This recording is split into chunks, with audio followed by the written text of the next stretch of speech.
Hey, you crazy mofos. The creak of the door and the sound of the steps mean one thing. This is Bill Johnson, Leatherface 2, Bubba, from Texas Chainsaw Massacre Part 2, and you are listening to the Timo and Harley Show. Oh, yeah. Welcome to the Timo and Harley Show.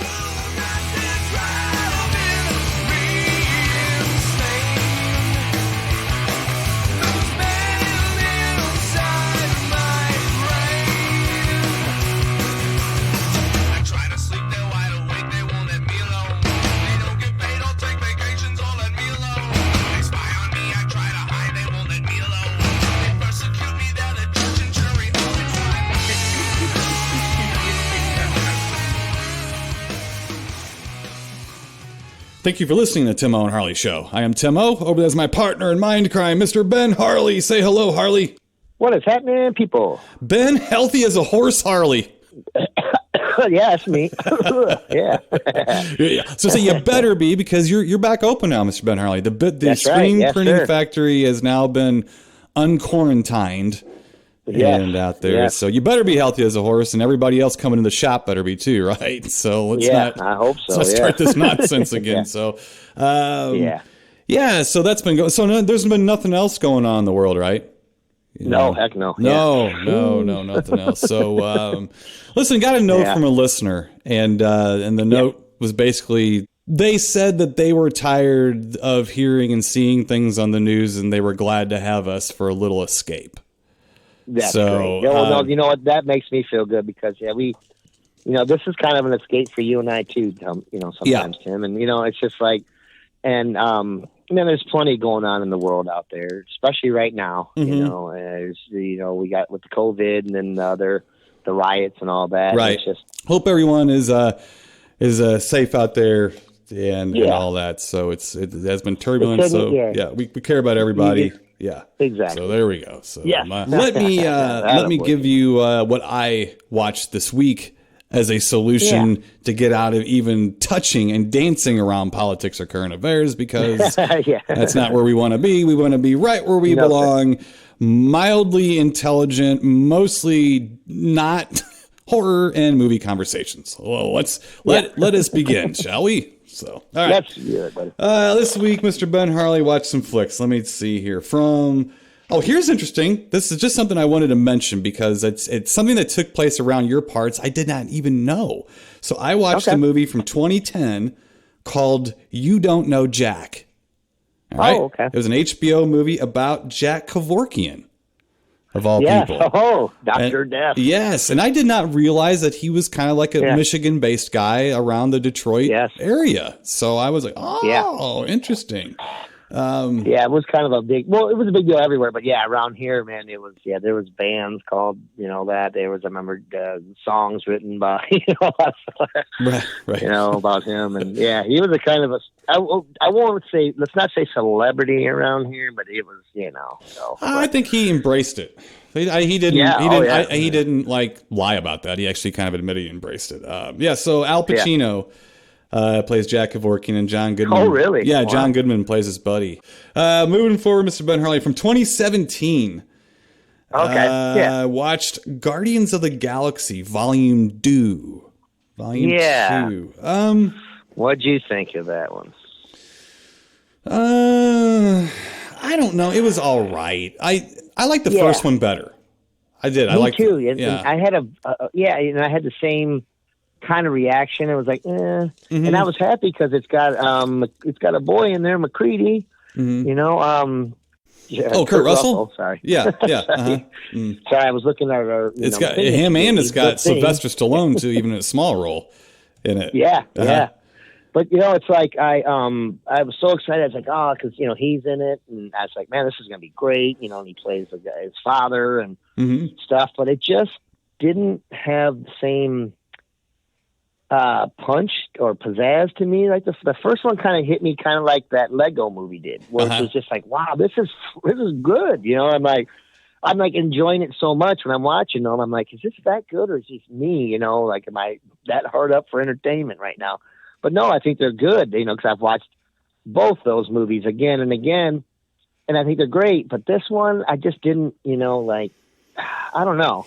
Right. I didn't really, I didn't like it as much. I thought it was okay. Right. It was just like, I okay. agree. Yeah, it wasn't bad. It wasn't bad. No. It was just like, it just, it just felt like they tried too hard and then didn't know exactly what to do with it. It just wasn't as well. I don't think it was as well written. I just don't think it was just quite as good. That's all. It just seemed like it might have been rushed. You might be right. A little rushed. I didn't like Chris Pratt as much. Chris Pratt I did not like as much. I liked him a lot in the first one. Mm-hmm. Yeah, he's the one thing about the first one that was so good. Now, I will say what they were doing with Groot was kind of funny because Groot's now like a teenager, and he still says the same stuff, and they're like, "Yeah, I'm Groot." Like, whoa, what's man? How do you talk to me like that? That stuff had me laugh. It did. Some of that made me chuckle a little, but other than that, I was a little disappointed. Let's see. Moving on here, Mr. Ben Harley, from 2007. Watch the movie Dead Silence. Yeah. This is it's a movie about the ventriloquist and the figures and they call them, some people call them dummies. I think the PC thing to a ventriloquist is to call them figures. So it's their So it stars that Ryan Quanten guy or whatever. He was in Red Hill, that Australian movie where the boogeyman guy comes back, and so he's not too bad. It's got Donnie Wahlberg in it as a cop. Now this is directed by James Wan and co-written by Leigh Whannell. These are the Australian people known for like the Saw movies and stuff like that. So this movie to me, I had to say, I've only seen it twice, and the second time was this week. Okay. I didn't remember it at all. And somehow I'd seen it referenced somewhere. I'm like, I haven't seen that movie in quite a while. And I remember it not being horrible. I remember it being at least a good try, which in 2007 was a monumental achievement for me, at least, in movies. Still is, by the way. Yeah. Well, I went back and watched it, and I realized immediately what had happened the first time. I knew exactly what was going on the whole time. And it was kind of a mystery. But I knew exactly what was going on. To the point, I wrote it down like 10 minutes into the movie and put it away so I could show Angie. Because I told her, I was like, I know I didn't like this. She's like, what? I go, well, I know everything's going on. She's like, how do you know what's going on? I go, it's right in front of me. It's right there. So I wrote it down, and sure enough, I was right on point. So basically what happens is, like, I know what's going on through 3/4 of a mystery. And it gets a little taxing after a while, or whatever. Then you're starting to like, oh God, but there's some good moments to this movie. It's okay. Okay. I think the doll thing is a little overdone, but remember, this was done before a lot of other things that have come out since. So not too bad. It was all right. Let's see here. Moving on from 2000, the year 2000. Watched Red Planet with Val Kilmer in it. Carrie-Anne Moss, Tom Sizemore, Benjamin Bratt, Simon Baker, Terrence. You remember this movie? Yeah, I don't know that I've sat and watched all of it, but I know I've seen parts of it. Yeah. Well, it came out during the mad rush of Mars movies. It came out right at the turn of the century, and this one has a little bit extra oomph because it has a robot that goes crazy named Amy. It's a crazy, nutty CG robot that starts attacking like the people and stuff. It goes on the fritz on Mars or whatever. Kind of like what did you just watch recently? That with Bo Derek. No, you mean Farrah Fawcett with Saturn III? Yeah, a little bit. Yeah, like there's that. some of that. There's some of that Saturn III in it for sure. Here's the interesting thing though. Like, I'm watching this movie, and Terrence Stamp is in it as like the wise older captain of the ship or whatever. They introduce him about 5 minutes into the movie. They kill him off about 20 minutes in, and then have a flashback to something he said 5 minutes ago to make it more dramatic. For instance, if you have a character die at the end of a film, and you want to, during their death, you flash back to something poignant they said like an hour and a half ago, it's supposed to draw emotion from you. I think there was still an echo in the house of the scene that they flashed back to try to draw emotion from you. I was like, woo, that was clumsy and a mistake. That was weird. Yeah, this movie is a good try, but And Val Kilmer is just, you can just see the smarm coming on. Well, he got to be a pain in the ass. And then he got sick. Well, then he got throat cancer. So the combination didn't help. I mean, I think people were tired of working with him. Then he got sick. Yeah, he just seemed like, he kind of, and I've always liked Val Kilmer. I mean, I'm not, I don't think he's the greatest actor of all time, but I think he was always really good in the movies he was in for the most part, and he right. Well, he kind of had that Chris Pratt kind of thing going at first, back in the day, and his movies kind of funny and still could be, right. But that's what I was telling Angie when we were watching it. I said, that is the thing with Val Kilmer. We did have a little conversation what happened to Val Kilmer, and I said it was funny because he was pretty well liked. I mean, he did Real Genius and then did Top Secret, and those are pretty self-effacing type movies, and stuff. And then it just got to be, he just got so full of himself. And it started spilling over into the media and started spilling into his roles. And then you start seeing it. And in this movie, he's trying to play a spaceship version of his character in Real Genius. And it really is not working anymore. No. It's not working anymore for him. So, movie's pretty frustrating. It's not the worst thing I've seen, but it's pretty far from the best, too. Let's see here. Moving on, Mr. Benner. I only got a couple things left here before we get to our Fish-L-O film. Discuss that. Yeah, I only got one thing. You got one thing? All right. Well, just one thing. All right. Well, let me get through these two quick, and then we'll put you up to bat here. So, from 1968, watched The Boston Strangler. Ooh. Yes. Starring Tony Curtis as Albert DeSalvo, Boston Strangler, and Henry Fonda as the law enforcement guy that's kind of after him. It's a good movie. Directed by Richard Fleischer. Okay. Fleischer's done some bigger movies and stuff, but he's actually had that Max Fleischer lineage. The cartoons, the cartoon guy and everything. And George Kennedy's in it because it was either him or Carradine. They were delivering with the film stock. Exactly. So, good movie. This is a good one. A really well made, interestingly shot, true story of Albert DeSalvo and how they caught him and stuff. And for its time, very risque. Very risque. Very pushing a lot of boundaries and envelopes for its time too. Not a bad movie. I highly suggest seeking this out. It's not easy to find anymore.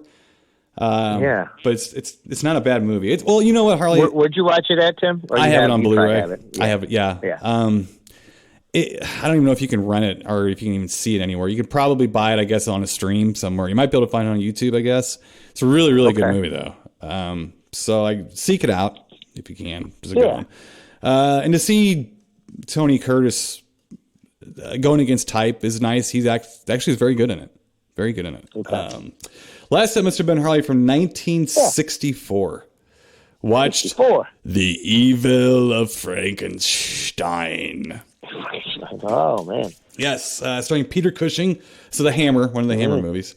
This is the third of the Hammer Frankenstein films, and this is what's interesting about it. It was produced or co-produced by, of all companies, Universal. So, this was the first time that Hammer could use things from the Universal movies. So, if you watch, was it the Curse of Frankenstein, like the Christopher Lee Frankenstein film where, of course, Cushing's playing Frankenstein and Lee's playing the creature, he looks a lot different. I mean, he's not like a Boris Karloff creature at all. I mean, he's completely different from that and stuff. And it's starkly different. Well, that's because Hammer wasn't allowed to do anything that Universal did. The story was Mary Shelley's story, but the movie was Universal, so they couldn't have like the flathead monster. They couldn't, any of that stuff that was remotely involving a universe they couldn't do. So now they could. Ooh, and it just highlights how good the Universal movies were. The creature has a flat head, except they mistakenly put the flatness in the forehead as opposed to the top of the head. So I think it slipped forward. The top of the head pieced it or something. It's an awful creature. And it just goes to show you how good Jack Pierce was.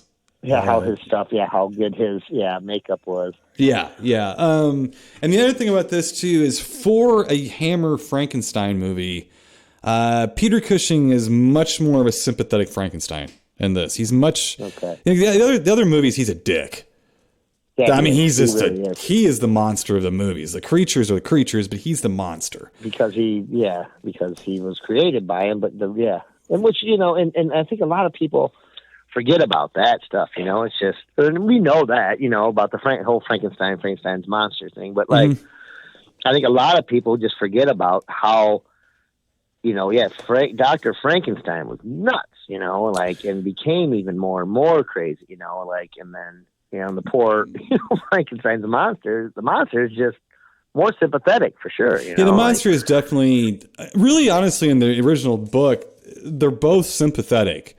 Frankenstein and the creature are both sympathetic. I think Frankenstein makes, when he abandons the creature, that's where your sympathies squarely tilt. You're still sympathetic, both of them, but they tilt a little bit, over to the creature because it's like, well, yeah, what do you expect the creature to do? Everybody wants a parent. Everybody wants, everybody wants companionship, So, but this one is a bit, but I would say in the Hammer couple, especially the first couple Hammer Frankenstein movies, I mean, Frankenstein's a dick. Peter Cushing is way on the dick side more than the original story. So I think that might be part of staying away from the Universal stuff, though. Too. Sure. I mean, they really had to watch it. With that, which was made trouble, man. Because I'm sure they'd come down for any little thing. They would have any little thing. Yeah. Yep. They would have. You said you watched one thing. What was that? No. Yeah.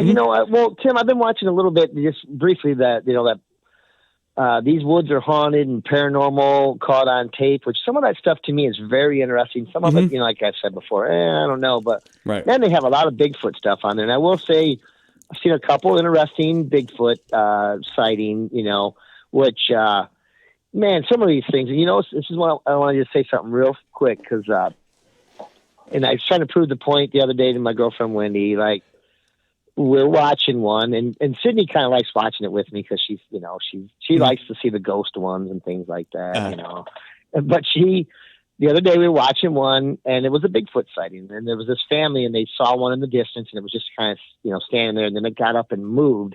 And this thing was huge. I mean, huge. And I was like, holy crap. And I was, saying, hey, when do you look at that? And she said, oh yeah, I don't know. And I said, hey, Sydney, to our daughter, who's 5, what was that? She said, Bigfoot. And and we hadn't even talked. I mean, I hadn't said Bigfoot the word nothing. I said, what is that? She said, Bigfoot. And I said to her, now here, take this from a kid who's 5 years old. Right. Okay. Now, if she saw something that didn't look like Bigfoot, she'd have said, that's a deer, Dad, or that's a this, or that's, right. Because she's in that mindset now. She likes to tell me what thing, when I say, hey, what's that? Or she'll even say, Daddy, look at that. Look at this thing. Or look, and she's really into animals now because of our backyard and stuff. But that to me was like perfect. I mean, that's what she said. That's Bigfoot. She didn't say, because we've been watching things, but I'm like, what else does it look like? So here you ask a 5-year-old kid. Right. She doesn't have any aspect. She thinks Bigfoot's real. She don't know that it's, like I do too. You know what I mean? But I'm just saying she doesn't have any, you know what I mean? And so for me, it was hilarious. I just thought that was, I was like, I can't wait to tell Tim that one, Right. Well, that actually makes me think of something that happened to me yesterday. Yeah. I was in my woods. I like to tell a little story, little stories about in my woods that kind of go either for or against Bigfoot or whatever. So I'm in my woods, and I've told you this before, that I have never seen a snake. Now I have. A very, very big one, too. I was out spraying weeds out in my woods, and I took a step, and I thought like a mole or or like a mouse was scurrying away in the leaves, so I stopped. And now I've been out there long enough now that I don't wear earbuds. Yeah. I keep my ears open and my eyes. You got to have all your senses open, man. And here's the thing. Am I going to get killed by Bigfoot? No, but you can sure step on a hornet's nest. And I don't need no murder hornets in my life. I don't need any. So I keep my ears open. No, so bad news. Right.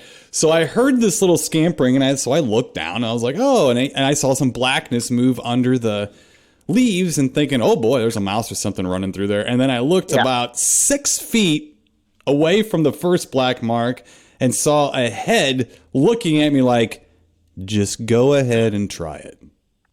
Just go ahead and try it. Now, this might have been a garter snake, but if it was, it could have wrapped itself around my neck and popped my head off. It was a big son of a bitch, and I was like, I'm going to... And I actually, believe it or not, I looked at it and said, oh, well, I finally saw a snake. I said it out loud, and I said, and now I'm going to leave you alone. And I turned and I moved the other way. I called my dog because she was out there digging holes and stuff, So I yelled at her. But I finally have seen a snake. Harley, I have been tramping around these woods for years now. And that's the first snake I've ever seen. And I saw snakes every other month when I lived in the suburbs. Yeah. Yeah, in Millstown. Oh my God, I'd be cutting the grass with a push mower, and at least once a month, I think I would kick one across the yard because it would wrap around my leg.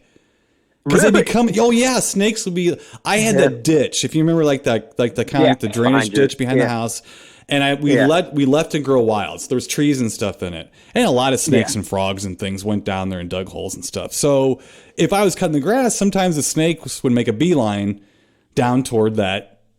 They'd be sunning themselves or waiting, and then I'd start messing. Oh shit! Here comes him. Yeah, here comes the mower. I'm gonna. So they would be going down toward the ditch, and when they would get by my legs, instead of just slithering past, they just had to wrap themselves around my ankle once and keep going straight. Because sometimes I didn't catch them until they had done it.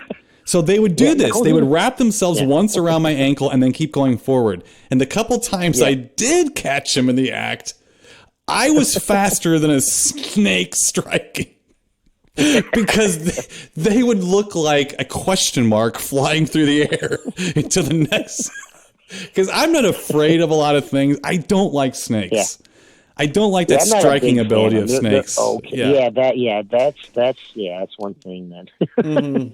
I agree with you on that wholeheartedly. Yeah, I mean, I don't have a morbid fear of them, but if there's one in a corner somewhere, I'm probably going to have someone else take care of that. Yeah. It's kind of like that with spiders. I don't hate spiders, but I don't like how fast they can be. Oh, yes, but spiders don't bite. They don't bother me that much. Yeah. Yeah, they can come down on you while you're sleeping and go, hey. Well, I don't want them crawling on me necessarily, exactly. But that's my thing too. I just don't want them crawling on me. But speaking of spiders, Tim, that's not much of a good segue, but the one thing that I did kind of watch, I think I mentioned it to you the other day, and I don't even know why I did this, but I taped that Hansel and Gretel movie. Oh, from, I remember that. Ago. Is that Jeremy Renner? And I like him. I do. He's all right. Even the girl that played Gretel, she's a cutie too. She's, But I finished it off. Man, I have a problem. First off, it's just we've talked about this today. I have a problem when they incorporate. Okay, I think it was supposed to take place in, I don't know, 1700s. Oh, you're saying they were being hip in 2020 terms and they were back in the Middle Ages? Yes, and I mean, okay, now I agree with Hansel and Gretel that they seem like a couple of badasses, but I don't know. Here's the one thing I hate. When you have, and it's the problem I have with that Van Helsing movie, too. Okay, it's supposed to take place all these years ago, but he's got these weapons that would be awesome nowadays, much less back then. There's no way. I mean, first off, you can't. They have a Gatling gun in this movie, Tim, and I just can't wrap my head around these things because it just takes me so far out of the movie when that stuff happens, or these weapons that they come up with. Okay, we got this big giant Gatling gun, but you can carry it around like it's no problem. First off, that thing, if it was built back then, which it wouldn't ever even have been, it wasn't thought of. It probably would have weighed 10,000 pounds. Right? Not just going to carry it over your shoulder or you're going to strap it to your back. Stuff like that it just blows. I can't. Was there a lot of language in it too? Like a lot of cursing? No, not too bad, but it was a lot, some zingers, one-liners, silly stuff you're telling a witch, well, it's not going to be an open casket. Fuck's a witch care about an open casket, man? You know what I mean? So yeah, they had open closed caskets back then. Yeah. So, and just stuff like that. But I don't know. I just can't. And it sucks because I want to like some of these movies. I want to like stuff like that, but I just can't, man. And the first time something like that comes out, like these weapons that can shoot, it shoots bullet that, of course it has to be computer generated, and you watch the bullet come out and then the bullet unwraps and then these things pop out and explode. And I'm like, it just didn't happen back then. It didn't. I'm sorry, man. Maybe I'm wrong, but I don't really think that they had that technology back then. Yeah. I know that the Chinese had gunpowder for quite a while, but I don't know. Yeah. I don't know. I would assume that it was probably rare.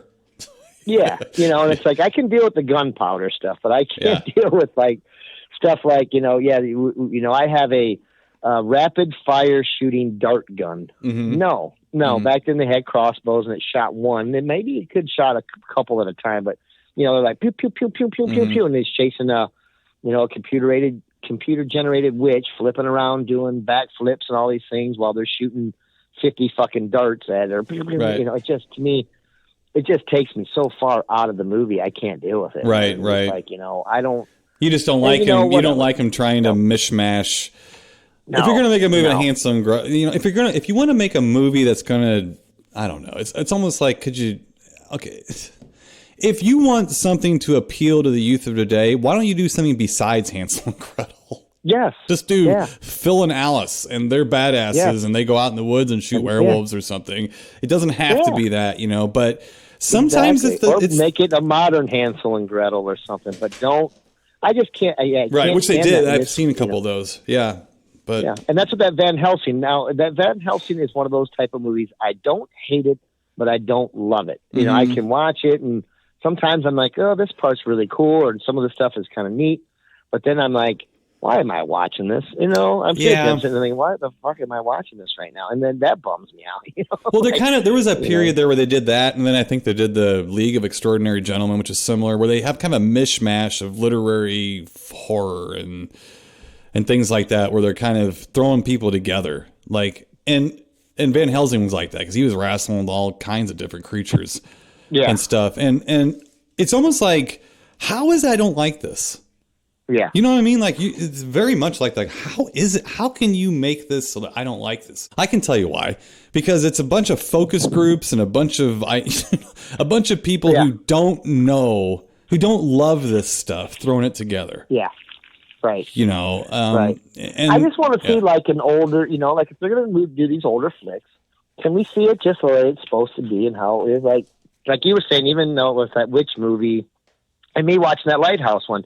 Now, were they the greatest movies? No, but like you were saying, you kind of liked the way it looked. It actually looked, the witch or whatever. It looked like that time. Oh, yeah. I appreciate it a lot. And that's that Lighthouse. That's what I liked about that, too. It looks lonely and foghorn and all that stuff. I knew you would like the accuracy of it. Yeah. Mm-hmm. Yeah. Now, if they would have went out there with that, the Lighthouse movie and had a bunch of modern music in it, it would have sucked ass, man. I mean, it really would have sucked for me. I mean, I didn't think it was that great of a movie. I enjoyed it, but if you'd have put a bunch of modern music and they had a bunch of fucking tools that don't even exist in that time period, barely even exist nowadays, and they're using them, it just doesn't.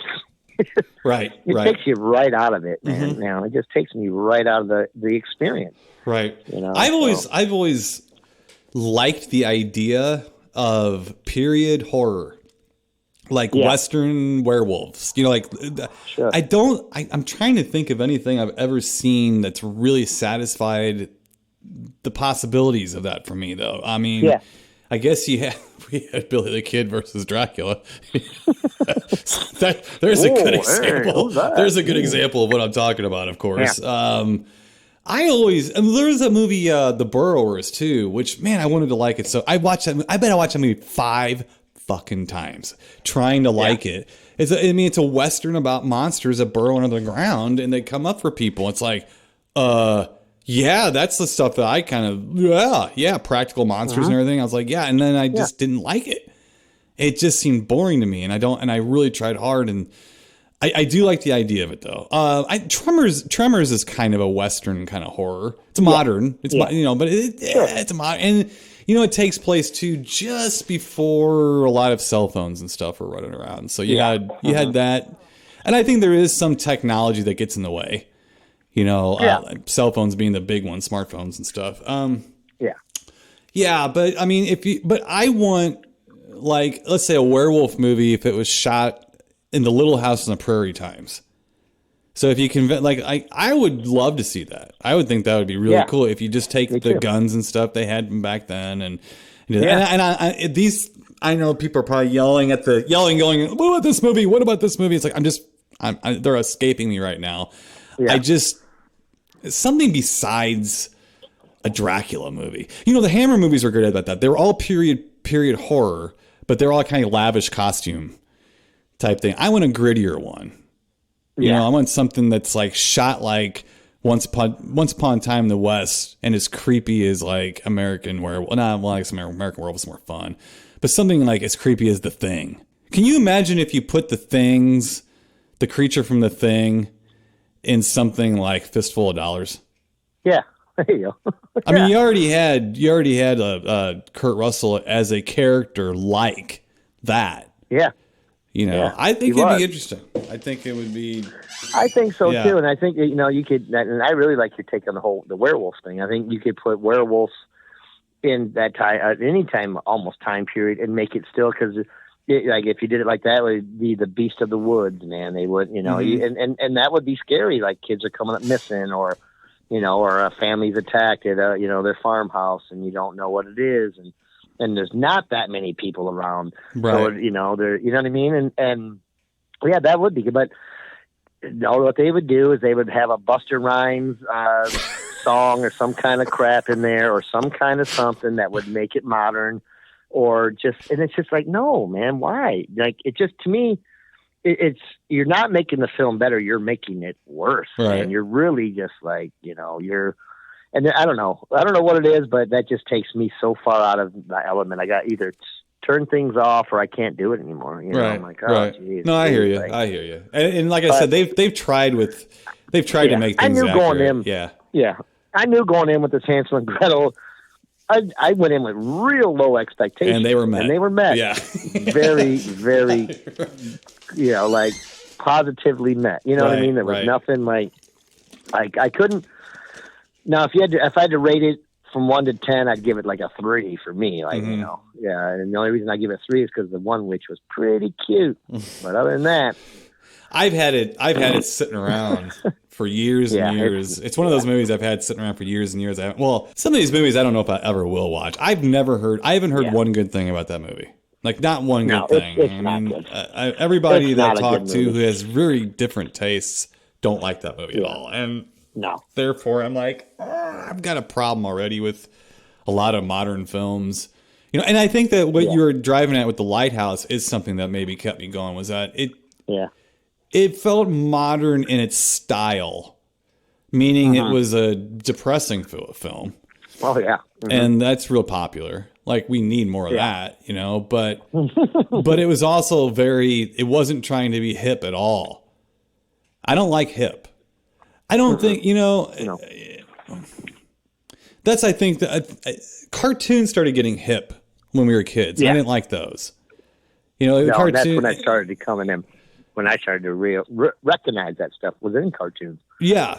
And then horror movies became hip and self-aware. And it's like, I don't mind it every now and then. Like, I don't mind there being a hip cartoon, but there was this nowhere to turn. Yeah. And then like the funny stuff got real sanitary. You remember back when we were kids, there was a big controversy about the Three Stooges being too violent.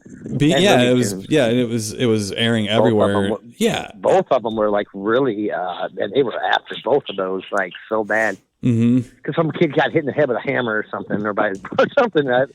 That's what I'd heard back then, And then come on. Well, I just think kids were watching and bonking each other on the head. I mean, they were doing stuff. Yeah. Well, it's like, okay, so they'll watch a Western, they'll shoot each other in the head. They'll do this, they'll do that. It's like, well, what's the difference? If you're a parent who drinks too much, or if you're a parent who does this, they're going to do that too. I mean, I don't know how you can sanitize everything to the point of it's not interesting anymore. Sure. I remember when I used to tell Chance, don't do anything you see on TV. Because if it's on TV, odds are great that it's somebody doing something they're not supposed to do. Otherwise, you wouldn't want to watch it. Right, exactly. Well, I know one thing we should be doing right now, Mr. Ben Harley, and that is getting to our official film so we can get on with the show, so we can get on with this here. On with the show, brother. From 1981. What's 1981, Mr. Ben Harley? The best year in film history. According to me, anyway. Yeah, that's correct. That's right. Yes. The movie is... Who better than the curator of the largest DVD Blu-ray collection on my block? Right? Yes. That's right. Yes. We have the movie Heartbeeps. Let's see here. We get you out movie guy and give you a very short one-sentence storyline synopsis, which is not going to help much, but again, protocol. No. Here we go. Let's get out movie guy. Okay. 2 household robots run away and try to start a family. That's it. 2 household robots run away and start a family. This takes place in the future. The future is represented by the fact that we have robots that work for us now, and we have beer in Capri Sun pouches.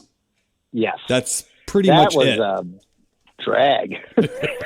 Looked gross, didn't it? Yeah, and then they had Coke or whatever too. Like, that's awful. Yeah. Not cocaine. Yeah, right. Pop. Yeah. Right. So basically, that is the future. So yes, we are in a future where we have liquids all in Capri Sun pouches and robots, and so we're at like a robot factory, a robot place where I guess they service robots, manufacture them and stuff. And Andy Kaufman plays Val, one of the robots. And Bernadette Peters plays Aqua. She's a pleasure bot, if you will.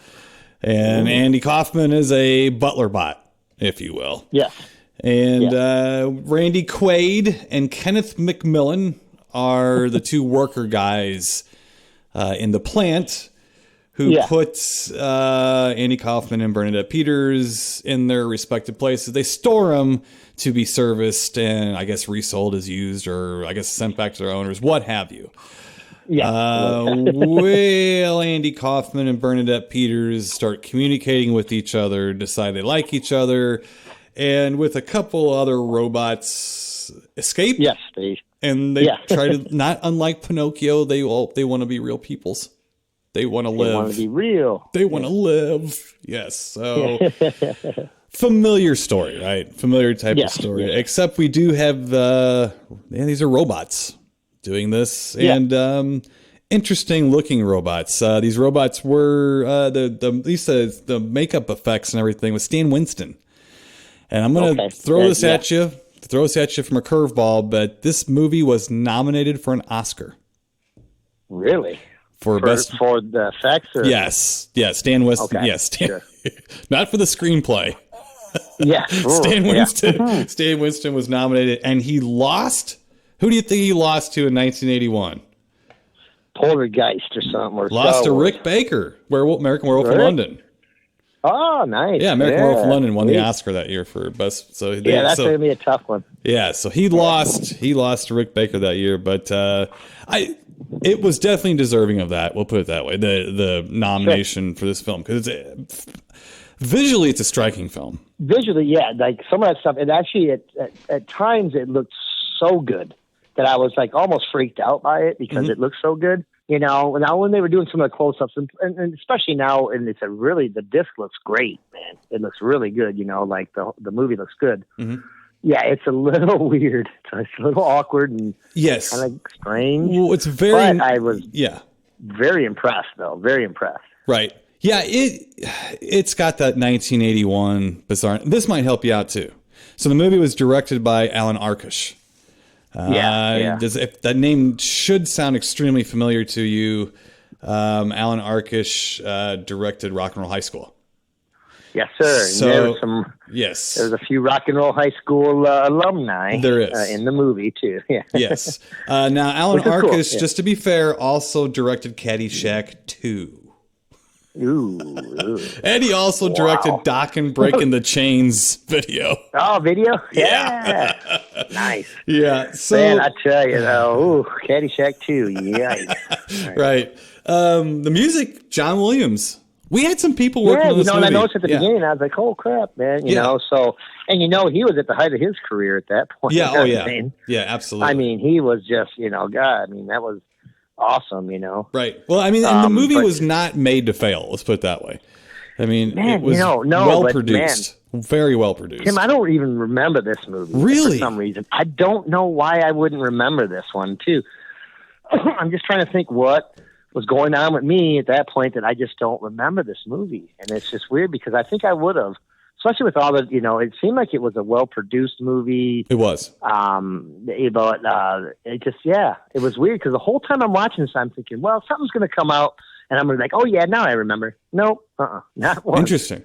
Well, weird. Yeah. I used to, now, of course, when I was a kid, I read Fangoria and Famous Monsters magazine. That was the two things. But there was also another magazine for the sci-fi kids called Starlog. I did not read Starlog quite as much as I read Fangoria. I like sci-fi because it has creatures and monsters, and I like Star Wars and stuff. But I'm not a big Star Trek guy. I'm not much of a sci-fi fan as I am a horror fan. I do like it, but so I would buy it every now and then. And this movie, a lot of articles and a lot of pictorials on this movie before it came out. So I read about this and stuff while they were making it. So I saw the pictures of the robots. I knew Andy Kaufman was in it. My parents watched Taxi, so I knew who he was. Yeah, and I was very interested in seeing it. Yeah, and because I think that's what was blowing my mind too. I'm like, Andy Kaufman at this time was a pretty big name, household name, and was going up and up, Right. And I don't know. It just escaped me for some odd reason. Well, it was, I think it cost $10 million to make. It only made back a quarter of its budget. So it failed miserably. It failed miserably. I know why now after watching it. Well, and that's the thing. So let's just keep talking a little bit. So the robots kind of go off into the wilderness more than anywhere else. So they're up like in the mountains and stuff and nature, and they're trying to escape and live on their own. It's kind of an aimless plot. I mean, they just kind of get away. They want to be real, but there's no end game, I don't think. I don't think they're really looking for anything in particular. Robot, like a little baby robot or a son. They find parts and to fix themselves, and they're trying to find more energy packs to keep themselves going, which is that's probably the one plot point in the movie. They're trying to find batteries for themselves, and they're having a hard time doing that. Well, in the meantime, yes, they build a little robot by the name of Phil. A little bitty robot. Now, Phil is voiced by the one and only Jerry Garcia. Don't know if you knew that or not, but that's true. No, Yes. No. There's another big part of this, too, that I wish was a little bigger, but it is pretty big. And that's that they are being pursued not only by Randy Quaid and Kenneth McMillan, who are the two guys who are pretty much responsible for them escaping. At least that's how the company's going to see it. But they're also being pursued by Crime Buster 00719. Who did you recognize? Angio would like you to know that was her favorite character too. And every time Crime Buster came up, she started laughing, or she lit up like a lady would. You know what I mean? Yeah. So it's let's put it this way: Crime Buster was more popular than me in the house that night. Okay. Yeah. So she wanted you to call her, or calling you Crime Buster. So now, did Crime Buster look familiar to you? He did. It looked like the Batmobile or some kind of or the bottom part, but then it looked like one of the from Doctor Who or something. One of the. It is a redress of the death probe from $6 Million Man. Oh, was it? Okay. You remember the killer car? That's it. That was it. Yeah. Yeah. I told Angio, we started watching it, and I saw that. I totally recognized that. Yeah. Well, we started watching it, and I was looking, and I go, God, that looks like and I never knew the name of it necessarily, but I was like, that looks like the kick-ass killer car from $6 Million Man. She's like, what do you mean? I was like, oh my God. I go, there was this episode of $6 Million Man. It was almost like a horror episode. And it was this car that would just go around the countryside, like a little tank car. And it had all these like arms on it and guns and kill people and stuff. And it'd wrestle around with Steve Austin. I was all excited about it. Well, I looked it up, and sure enough, it's just a redress. It's the same one. Wow. Yeah, it's it. So that's hilarious. Yeah. So that was funny because it was like, it was an over patriotic, like clearly a stereotypical, like, I don't know if jingoistic would be the name, but it sang like the national anthem and was very patriotic. God bless America. Yes, but it was also on the Fritz. So it would think like a tree stump is a criminal and blow it up or something. So it was funny. Chasing animals through the woods and stuff, man. Yes, it was funny without being offensive. It was pretty. I thought it was pretty funny, to see it going around. So we also had some cameos. Dick Miller. There's Alan Arkush, Roger Corman, Rockmore High School connection. Paul Bartel and Mary Warnov are hosting a party. Principal Togar. Yes, they're hosting a party that gets crashed by not only Andy Kaufman and Bernadette Peters and company, but are also crashed by the crime buster. Now here's something interesting for you. Here's another little thing. So the party butler robot, the robot at the party, that was your pal Jeffrey Kramer. Oh, really? From Jaws. Yeah. Yes. That's why he looked really like familiar. Like the face looked kind of funny. Yeah. And then I think the one girl that was in it, I just watched Cheech and Chong Up in Smoke the other day. Uh-huh. And I swear the one girl that was at the party too was the one girl that's like the one that's the real dopey one, and where they go to the rock fights, and she's like, "You want some leads?" And he's like, "No, that guy." I swear it was the same chick. I'm like, that girl looks real familiar. I've seen her somewhere. It probably and is. I'm pretty sure. Yeah. And then so that party was full of like some celebrities. Oh yeah. It was. This was peppered with like. It looked like it. It almost looked like Roger Corman was hiding behind something, like a couch or something. Yeah, exactly. Because it was all Corman people. I swear to you, I mean, all of it. And so that made it interesting too. And that gives you the tone of the film. The 70s Corman films, like, Death Race 2000, things like that, like it had that feel to it. Rockmore High School has that campiness to it. I don't, maybe the fact that the campiness was working with a giant budget was not helping it a whole lot. Maybe that's why it didn't do well. Now there's another robot with him too. So you have Bernadette Peters and you have Andy Kaufman, and then you have Phil, the little robot that's voiced by Jerry Garcia, and you also have Catskill. All right. Now he was played by Jack Carter, who's a well-known comedian, and the jokes were actually written, believe it or not, by Henny Youngman himself. Oh, really? Yeah. It reminded me, I'm like, is this supposed to be Rodney Dangerfield? Or it sounded like it, but that sort of comedian. Yeah, Henny Youngman's definitely in that vein of comedians too. So we have that, and then, but the thing is what we literally have these robots going across the countryside, then going through a party, and then deciding that they need to go back home because they can't find batteries. No, and they say you got to go back to the factory, and that's where they'd come from, Right. And here's the thing I think that hurt the movie a little bit. There's really no reason for them not to go back to the factory. Nobody was mean to them in the factory. No, they basically put them on a shelf, and that was it.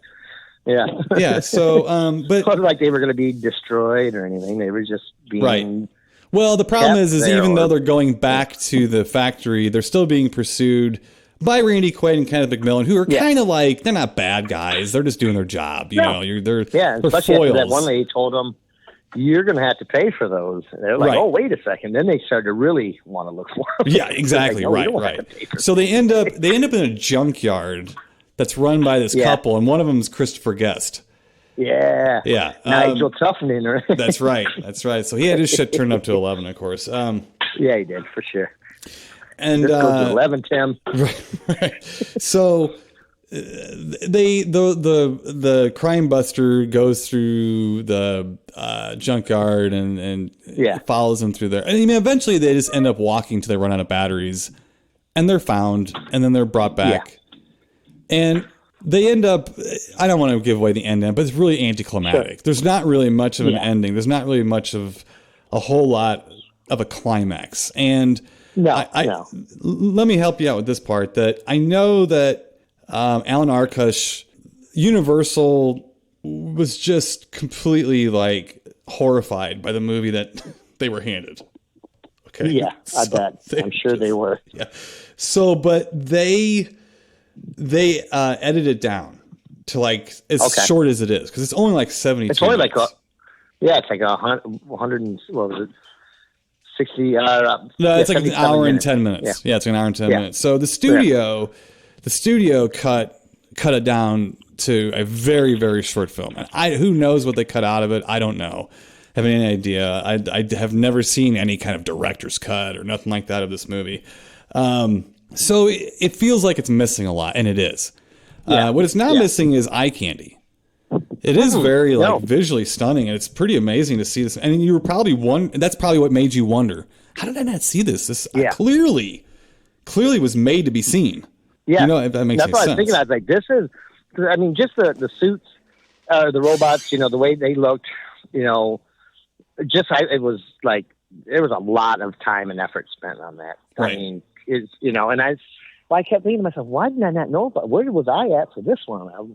I told you I was having some issues with my Blu-ray player, so I was searching it online to see if I could find it there first, you know, and I was reading some of the reviews and stuff, and the one guy said, one of the funniest movies you've never seen, and I was really excited. I was like, man, I bet this is just a hidden gem that I never got to see, and I got really excited, and then it started, and about 20 minutes in, I kept thinking, well, it's going to pick up any time now. And it never did for me. Right. The only thing I really enjoyed, I was thinking to myself, they should have called this movie Crime Buster 2000 or whatever that thing was. The Crime Buster was great, yeah. Oh, he was awesome, man. That just had me. To me, those were like the most comedic bits. It was, yeah. And then when he he finally runs into him, you know, and he's interrogating him and stuff. It's just, that part's really good, you know. Right. But, I don't know. It kind of left me a little wanting, Tim, I guess. Well, yes. I mean, this is greatly helped by me seeing it when I was a kid. It was on HBO when it came out. I was trying to remember if I saw it in a theater, and I can't remember that. I can't remember if I did or not. I remember in 1971, I was 8 years old, you know, so I'm pretty good at remembering. I'm pretty good at remembering. In 81, you were, Yeah, and what did I say? 71. Oh, yeah, in 71, I wasn't even a sperm. You were getting there. I wasn't nothing yet. You were coming around. 81, yes. Yeah, 81, I was 8. So, although I am pretty damn good at remembering what I saw in the theater, I remember who was sitting next to me, I remember the temperature of the room, I remember what room it was in. But I think the first time I saw it was on HBO or whatever. So it's benefiting from a little nostalgia for me. I knew it wasn't funny going in. To me, it's not entertaining. It's not funny. It's a humorous little adventure, I guess. Sure. And with some eye candy to it. But it's certainly I can certainly see where an adult would watch this today, not having any recollection of this movie whatsoever and going, what the hell is this? You know? I did that a few times, buddy. I did. I kept going what is going on, man? And I was thinking, I don't know. It just kept not that it was so super weird, but parts of it I was just I don't know where they're going with this. And I kept thinking, it's going to, you know, same thing. Oh, it's going to get a little funnier. It's going to get funnier. And it never really did. I was like, who's this guy telling me that this is the funniest movie I've never seen or something? Bullshit. You've seen a lot of movies, though, so, I mean, you know, God, man. I wouldn't bother seeking out other comedies if that's true then, right? Yeah. But, jeez. Here's an interesting little side bit. Apparently, Sigourney Weaver really wanted to play Aqua, and her manager talked her out of it. Yeah, her agent talked her out of it. Wow, he's smart guy. Yeah. I think Bernadette Peters, I mean, both of them did a great job. I think she did a better job of looking more robotic. At times, she really had the whole look and the turning of the head. And some scenes were better, where they did it better than some, you know, but I can only imagine they were out in the woods and out in the heat and stuff, and that stuff. Right. I don't think they were probably thinking the same thing. How the hell did I get in this movie? Well, and Andy Kaufman, part of this movie, too, is to see if Andy Kaufman could carry a movie. And I think they thought that the whole robot angle and stuff was cover for them. Even if he's not the greatest, we have enough pizzazz going on in this movie where his character won't matter. Well, it unfortunately kind of did fall on them two a little bit. Catskill was okay, but he was like a waste. He could have been more of an endearing character. The one-liners were just, I mean, some of them were funny, and some of them were what? I don't even know what that means. And I think part of the humor might have been supposed to have been. It didn't make any sense. I don't even know. Yeah. But when everything else isn't making much sense, you don't know what you're supposed to laugh at or not laugh at, and then it does pull you out of it. Yeah. You know, a little bit. Yeah, Crime Buster was hilarious. Crime Buster was really funny. Yeah. Oh my God, he was awesome, man. You know, and then but I kept thinking I think, and I really was trying to put myself in that time period, thinking not, I mean, I was there in 81. I'm just, I tried to put myself back trying to remember it. Yeah. Yeah. And I was thinking, well, I think that the last things they were counting on, because that Phil was such a cute little robot, and that, that robots were cute, and, C-3PO and R2-D2 and the other movies that after Star Wars that, and they were robot heavy. And I just think they thought that was going to carry it a lot. That's exactly what happened. That is what happened. Yeah. They basically gave it a blank check because they figured robots are popular, and how could they go wrong? Well, that's how you go wrong. And that's the beginnings of, I think, where we ended up in film. Why I don't like a lot of stuff. It's like you just take a hot topic or something, or a hot button issue, and you throw some money at it, and then create a fictionalized story around it and throw it out there. It's it almost just did not have enough story to it. And then like there's about as much walking as there is in a Lord of the Rings film. Oh God, yeah. You know what I mean? It's just, and it was kind of weird because in the way, and I like this stuff. There's a lot of people that don't. Visually, for me, when I see, like, this is going to sound weird, but when I see modern stuff in like the woods, or modern stuff next to a patch of woods, or mixed together, telephone pole, you know what I mean? It's just, I like that. I do. I like that contrast. And I see what you're saying. Yeah, and I mean, and in this, there was a couple parts where I liked that. I was like, that's kind of cool. They're out there. I mean, they're in the woods a lot. And the robots. And a lot of the movie takes place in the woods. Yeah. Yeah. So I did kind of like some of that contrast, but it just, after a while I was like, okay, I'm over the contrast. And then they got to a city, and I was thinking, oh, this is going to be cool. They're going to come in here and make some goofy stuff happen. But it didn't really happen until Crime Buster showed up. Yeah. They just looked for a battery. They didn't really find anything, and they didn't show much of anything. And then, there's like nobody in the town. I was like, I know this is a sleepy little town, but there's got to be somebody walking around. Right. And they're hiding behind shrubs. It's I guess it could be funny. Here's the thing. Andy Kaufman apparently started getting antsy on set. Like, he was not, I don't think he enjoyed the filmmaking process. Because it's a lot of sitting around and doing nothing. I mean, it's how many times has Danny Hicks told us that stuff? It's a lot of just sitting around waiting for lighting and shots and cords and cables and blah, blah, blah, this and that. And he apparently started getting he's the kind of guy that could sink a movie, man, because he was an oddball to begin with. And I think he started getting eccentric on set. I don't think it helped anything at all. And he was basically just playing his Lafka character from and that's what I felt like, Taxi. Too. It just felt, that's what it felt like to me, too. And I think he might have been feeling that too. That's how I was like, right. Just kind of. Because his voice was not like that. He did not speak like that at all. He had a real deep voice like this, actually. But it was hard to pin Andy down. Like, is he being normal or is he not? When is he joking? And I can have an eccentric sense of humor sometimes where I don't think people know if I'm joking or not. So I guess I can kind of empathize that a little bit. I try not to go quite as far as Andy Kaufman, though. Just try to go not that far and be that weird. Right. About it. But, and I really liked Andy. He was an interesting guy, and everything, but I know this did not help his career.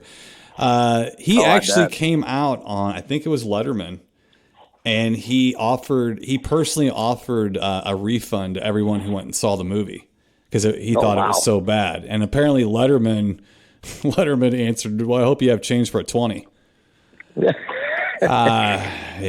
So it was pretty universally panned. Now here's my thing. Yeah. That's fine. I see where you're going with it. I don't hate this movie at all, but I know what it is going in. Yeah. So I don't hate it at all. I actually think it's kind of a fun little movie. I think it deserves everything it's gotten and not gotten. I mean, I just think it is what it is, and I enjoy seeing it. I don't mind watching every now and then, and I think Crime Buster's fun, and it's a little bit of a time capsule. And science fiction in the 70s and the early 80s, with or without Star Wars, could be really fucking bizarre. I mean, really weird. And I don't think this is that much of an exception. As a matter of fact, I think this is one of the lesser weird of some of the sci-fi shit I've seen from that era. Yeah. That being said, it's there's like one part when they like Trick Crime Buster. They keep talking to him, and he's like, he's like short circuiting him. That part was so bizarre to me. I almost had to like fast forward or turn the music or the sound down. Oh my God, it was freaking me out. It was hurting my ears, and I couldn't focus. It was weird. Yeah. And it was just the way they were overlaying the voices and then the sounds and stuff. It was like, this is weird, man. And it's just really weird. Right. You know, it was like the weirdest part in the movie to me. Yeah. Well, and again, there really isn't and it's, I guess, a happy ending, but you kind of don't get it. Like, you're like, oh, wow, a lot of things happened. They didn't bother showing me. Well, guess what? The studio took a lot of stuff out. I don't think studios, sometimes when a studio gets a movie that they can't stand, I mean, it's a hard call, but I think for the most part, just stick with what the director put in there, because he had a vision, and it's better just to go with that than if you try to insert your shit in there, you know, because whatever they did, I can't believe whatever they did help it make any sense. They did show a lot of cutesy parts. I mean, if you take an individual little scene of any of this movie, you'll love it. Like if you take a little scene where like the little Phil robots playing the squirrel or something like that, you know, a raccoon. Oh, that's fun, you know, something like that. And you're like, oh, this ought to be a good movie. But then you put a whole thing together and you're just like, man, I don't know, you know. So I'm not sure what's and I just wasn't sure. Yeah, it's such a simple story. I think that it's confusing because it's so simple. They just leave because they want to be alive and they want to feel alive. They realize they can't get far without battery packs, so they start walking back. That's it. Yep. And they're pursued by two guys who are going to have to pay for it if they don't come back, and Crime Buster. Yep. That's and it. the thing is, it's like, you know, you do get some, you know, like it is kind of neat. They do get some human qualities as it goes along. You know what I mean? They like, even at the one point you think, the Rodney Dangerfield character, what's his name again? Catskill. Yeah. Catskill. So he, you think, you know, cause he's like him and Phil, the little, you know, the kid, have a cool relationship together, you know, because he's telling him jokes and Phil's the one that's laughing. Oh yeah, the little robot's laughing at all of his jokes. Yeah, and he takes, you know, so he kind of looks out for him, and then there's a part where, you know, Phil's about to die because his batteries run out, and Catskills takes the battery out, and you think he's about to steal the battery or something. I was like, wait, what are you doing? But he takes his out and replaces it so that he dies, but Phil can live, and it's actually some pretty good little, you know, stuff like that. Right. It kind of tugs at your heartstrings, like, but it just wasn't enough, you know, and it just, you know, I don't know, but it just didn't feel much out of it. No, and I think some people are not as sensitive to artificial intelligence as others. Sure. And I mean, I'm kind of one of those. It's a robot, it's a machine, you know, I mean, it is what it is. That's a really big question, those kinds of things. And I think this is the very beginning of that. And it's a quaint study of the movie Artificial Intelligence in a way. This is a quaint, more, God, you know, this one, you know, they wanted this to be a franchise and a family film, and then, you know, they wanted to tie this in with the Burger King Happy Meal or some bullshit. You know, it just didn't happen. I don't know. It's just, I'm sure other people saw it and were like, what the fuck is this? And they're like, I'm not getting behind that. Yeah, it's curious. It's different. I was surprised you hadn't seen it. I'm a little surprised. I know, and I can't. It's just one of those. And you know what? In a way, though, I'm like, oh, that's okay, because I'm glad I get to, you know, nowadays come across these movies, right? Because I was a big movie buff back then, you know, and tried to absorb everything I could. Now, if I saw something, I'm like, I don't know, I wouldn't watch it, right? But you know, I'm really surprised I didn't come across this one. Like, it wasn't on Showtime or anything like that very often, or maybe it wasn't. I just didn't, but I just don't even remember it, man. Yeah, it was on HBO, I think. I don't remember. I think it was HBO. I know it was on. I know I saw it, but it is, like I said, I mean, I know what you're saying, because although I throw some of the Petri dish movies at you, like the Italian films and stuff, you had to kind of go to a seedy part of town to see those movies and stuff. Yeah, we're talking about films here that were in your local multiplex at the time. Yeah, I told you that the place where we'd see our movies, and I was just talking about this the other day to someone, like, and it was in where our movie theaters was, but it was like one area, and it was off to the side, and there's usually always guys standing there. So you couldn't sneak in, you know, and that's where I first saw Laser Blast. I snuck in and saw Laser Blast back when I was a kid. But it was like that. It was the shady little cinema that they would show all the grindhouse and weird movies. That, right, you know? right. And what's cool is that the theaters weren't all owned by a certain distribution company, so you had like regional distribution going on. This is how I saw like that Stunt Rock movie in the theater and stuff. It was all distribution. How we would actually see foreign films in multiplexes back in the early 80s. And I don't know. I don't know if younger people or even people that were around back then realize or understand that that's what was happening. Yeah. That we had such a greater diversity of what we were seeing then because of the nature of the distribution. Not the nature necessarily of what was being made. There's still eclectic. There's all kinds of movies being made today, just like there was then. It was just odd how you could see Italian films or Australian films and stuff right next to a Spielberg film. You could watch Raiders of the Lost Ark on one screen and go watch Treasure of the Four Crowns on the other. And I mean, they were same building, same everything else. You pay to go see it, whatever you want to see. Well, that's the thing with this movie too, because I'm going to give it, I know you're not, but I'm going to give it a mild grape ape up. And that is nostalgia. If you have nostalgia for this film, it is well worth going back and looking at, because I don't think anyone who saw this film back then would believe that it would hold up. No. Like, I don't think anyone who has any kind of recollection of this movie would think, oh, that's got to hold up today. No. Yeah. Because it didn't really set any of us on fire when we saw it. It was a little, for me, it was a little disappointing. I thought it could have been better, but I was a little kid. It was a movie with robots being chased by a bigger robot. I'm okay with that, watching that. That's what I saw back then. It was a little milquetoasty for me. I was wanting something a little edgier. And now as I see it, I'm glad it's not edgier. You know, I that's part of the mild grape ape for me, is that it's not edgier and that it doesn't hold up for the right reasons. As opposed to, if that makes any sense at all. But if you walked in this blind expecting to see a really funny movie, I don't blame you at all. You know, I was a little disappointed, because I was like, Timo, I was strapping it in. I was strapping on my seatbelt. I was like, oh man, this is, because, well, first off, Bernadette Peters, she's not a super great comedian, but she's funny. Yeah, I loved her back when I was a kid from The Jerk. Oh yeah, and I fell in love with her in the movie The Jerk. And then. I'm like, well, fuck, you got Andy Kaufman in this. This is, man, I was strapping down the seatbelt. I thought I was in for a treat. Yeah, Randy Quaid. Yeah.